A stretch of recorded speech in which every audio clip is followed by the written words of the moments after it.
Hi, I'm Julie from Cultures for Health. Kombucha tea is a delicious fermented beverage. It has lots of B vitamins as well as both live yeast and live bacteria. You can buy kombucha in the store, small bottles for about $3, or you can make it at home for about $1 a gallon. Kombucha tea is delicious, it's easy to make, and I'm going to show you how. The first step to make kombucha is to have a kombucha culture. Now, kombucha cultures are called by a number of names. Sometimes you'll hear them referred to as a mushroom or a mother culture or a SCOBY. And the word SCOBY is actually an acronym. It stands for Symbiotic Colony of Bacteria and Yeast, which is what comprises the culture. Kombucha cultures look a little bit like this here. As you see, this kombucha culture has formed on the top of the jar. It's just this white disc shape. This is a new baby kombucha culture. The nice thing about kombucha is that the cultures are reusable. So once you get your culture, you'll be able to use it over and over again to make fresh batches of kombucha tea. Also, when you brew kombucha, a new culture will form with each batch. So you have your original culture you can use over and over, and you get a new culture with each new batch as a byproduct of the process.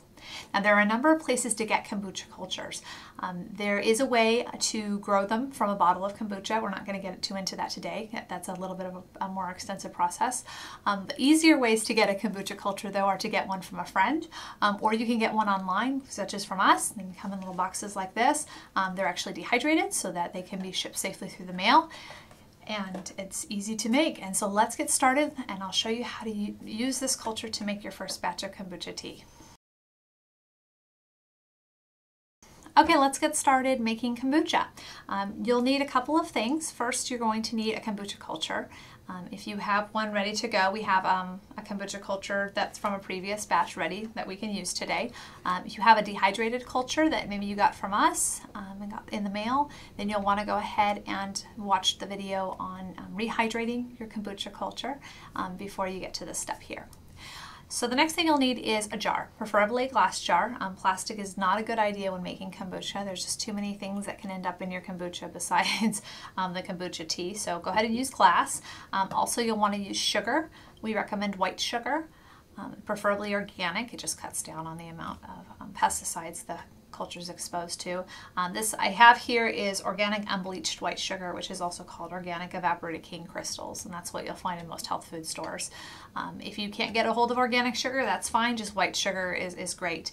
This is not a good time to use honey, maple syrup, rapadura, some sort of whole sugar. You want to use white sugar for this project. White sugar maintains the most consistent pH level, which is very important for having a safe drink. So stick with white sugar. I also have a couple of tea bags here. You want 2 to 3 tea bags per quart. And this is just oolong tea. It's a partially fermented tea. It kind of falls between black and green tea. But ultimately you'll want tea that is either black or green. And you want to pick a tea that doesn't have any added oils in it. So you want to avoid things like Earl Grey or orange spice. Something like that that has added oils can actually cause your kombucha to mold. Something like oolong, English breakfast, just a plain green tea, those are all great choices. Lots of people ask about herbal tea. Herbal tea is okay once you get established making kombucha, as long as it's used in combination with a black or green tea. And this again goes back to that pH level. Black and green tea maintain the most consistent pH, and so you get the safest beverage. With an herbal tea, it becomes much more iffy in terms of whether or not you're going to get something that's safe to drink. If you choose to stray from that and use an herbal tea, we do strongly recommend you get and use a reliable pH meter so that you can ensure your kombucha is safe. But in the meantime, stick to something we know works. So a black or green tea, something like this works great. You'll also need some kombucha tea either from a previous batch, which we have here, or if you have your culture and for some reason don't have enough tea from a previous batch, you can use vinegar. Apple cider vinegar, white vinegar, rice wine vinegar, they're all fine. Just stay away from balsamic. That's the only one that doesn't work too well. So that's also another important component to keeping that pH level correct. So what we're going to do is go ahead and get started. We're going to measure out a 1/4 cup of sugar per quart. We're just going to make a quart today, but you can make larger quantities if you want. You can make a ½ gallon, you can make a gallon, you can make several gallons if you want. So we're just going to go ahead and do a 1/4 cup there. Okay. We're going to go ahead and add some hot water. Now the water does not have to be boiling. Well, it's a little bit easier if it is. Because what you need to be able to do is dissolve the sugar. So we're just going to go ahead and give this a swish for a few seconds just to get that sugar dissolved. You need to dissolve the sugar, and then you're also going to need to steep the tea. So hot water is a good choice here. Okay, so then we're going to add more hot water and fill it maybe 3/4 of the way full. We need to leave a little bit of headspace so we can get that starter tea and culture in there. We'll just do that there. Okay, and then we'll go ahead and put our tea bags in. Just like that. Okay, and then we're going to go ahead and let this steep. And you can go ahead and put a towel, just something like a towel over it works, or we have these paper coffee filters, they work too. You just want to keep the bugs out because sugar tea just says, you know, hello ants and fruit flies, please come eat me. So you want to be careful about that. So go ahead and stick this off to the side. Now you can let this tea steep for 10 minutes, as little as 10 minutes or as long as until it's cool. Because ultimately this mixture needs to cool all the way down before you add the culture. So if you just want to leave your tea bags in there until it cools, that's fine. You don't want to go much longer than that because then they can attract mold. But once it's cooled down, you can go ahead and take them out. So here we have, that I made earlier, some tea that we made. So this is just the sugar tea with the tea bags removed. So we can go ahead and go to the next step. Now what we want to add to this is some starter tea or some vinegar. We're going to need 1/2 cup per quart. So in this case, I have this kombucha tea I made the other day. And we're going to just see how well we do because I don't want to spill this. Okay, there's a 1/2 cup. I tend to be very messy when I cook. So you want to go ahead and add 1/2 cup of tea from a previous batch. And again, if you don't have tea from a previous batch, you can use vinegar. You can use the equal amount of 1/2 cup of vinegar if you need to. But tea from a previous batch tends to make a little bit tastier kombucha, so try to stick with that if you can. And this tea is, again, lowering that pH level, so you're creating an acidic beverage that tends to be better at warding off invading bacteria, mold, that sort of thing. Okay, and then the next step is with very clean hands.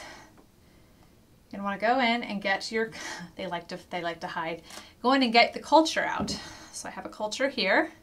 It's not the prettiest thing ever. Let's see if you can see that real quick. Move this forward.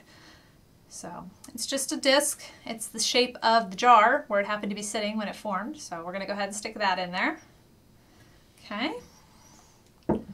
Fingers off. And then go ahead and get this guy covered up. So again, this is sugar tea, so it attracts bugs, so you want to be careful. You want to use some sort of tight weave covering, tight rubber band to keep the bugs out. And now you're going to find a nice spot for this to sit. It needs to sit for at least 5 days, preferably at least 7, and up to 30 days to brew your batch. So find a warm spot in your house. Those time frames are really dependent on temperature. So that assumes that you have a place that's at least 70 degrees Fahrenheit. If your house is colder than that, you're going to need to allow for extra time. If it's getting down in the low 60s, you're going to have a problem because the batch is going to brew way too slowly. So try to find a warm spot. Your kitchen might be a good choice. On top of the refrigerator tends to be even warmer. Maybe a high bookshelf, an upstairs of your home, maybe where the heat it's more warm, something like that is a good choice. But you want to find a spot and let it sit so that the new culture can form.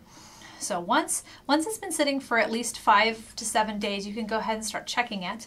And go ahead and pull the cover off without disturbing the jar if possible, and just take a look at the top. Now I'm going to show you some pictures real quick of what the culture looks like when it's forming. Now as you can see, it starts off as just a haze. It's not very exciting. It doesn't look like it's doing much, but there's just a slight haze on top of the liquid. And then slowly over the next few days, you'll see it start to become more white. And this may or may not happen evenly. Sometimes it's just white spots in between haze. This isn't mold. This is actually a culture that's forming on top of the liquid. So you just want to go ahead and give it some time. It'll continue to get more and more white and thicker. The longer it sits there, the thicker it gets. As long as you're not getting green, black, or orange, you're probably fine. Those are signs of mold.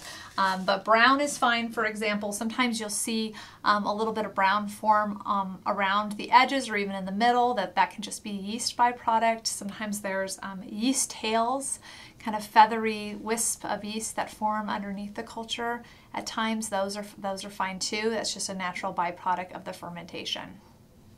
Now, as the culture forms, you're going to go ahead, it'll be right on top. So depending on where your kombucha culture is sitting, it may be floating, it may have sunk. It doesn't really matter. It doesn't matter where it's sitting. Sometimes they'll fuse together, that's fine too. But ultimately what you'll have is a new culture with each batch. Here, let me show you. We'll switch to a batch that's completely done. Ta-da! Now this jar was disturbed a little bit, so the culture isn't doing as good of a job as sticking any longer. But what we have here is a brand new kombucha culture that's formed on the top. So I'm going to go ahead and pull this guy out and show you real quick. So he's not going to win any awards for beauty. He's just kind of flat disc. He's actually been sitting in here a while, so he's gotten fairly thick.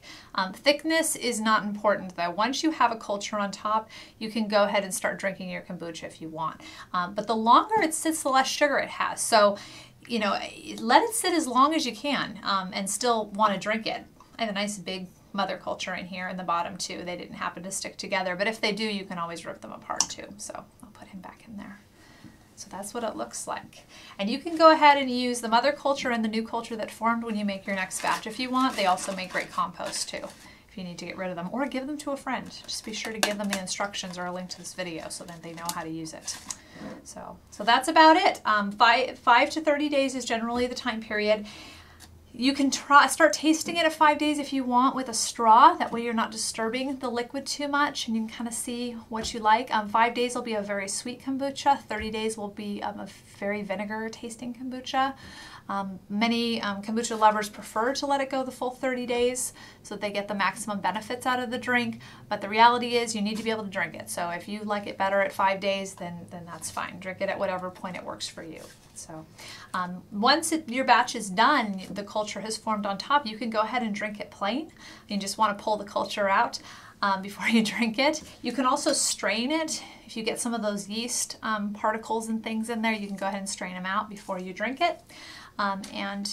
Flavoring it is easy. We have a whole video on doing that as well. You can add juice to it, fruit, ginger, all sorts of things. So it's really great. So easy to use and much cheaper than the grocery store. We can make this for about $1 a gallon. So and that was just that. It's that easy. Thanks for watching. Remember, kombucha isn't the only fermented food you can make at home. Things like yogurt, kefir, and sauerkraut are easy to make and can save you quite a bit of money at the grocery store. Just visit our website at culturesforhealth.com for more ideas, recipes, and how-to videos. I'm Julie from Cultures for Health, where healthy food starts.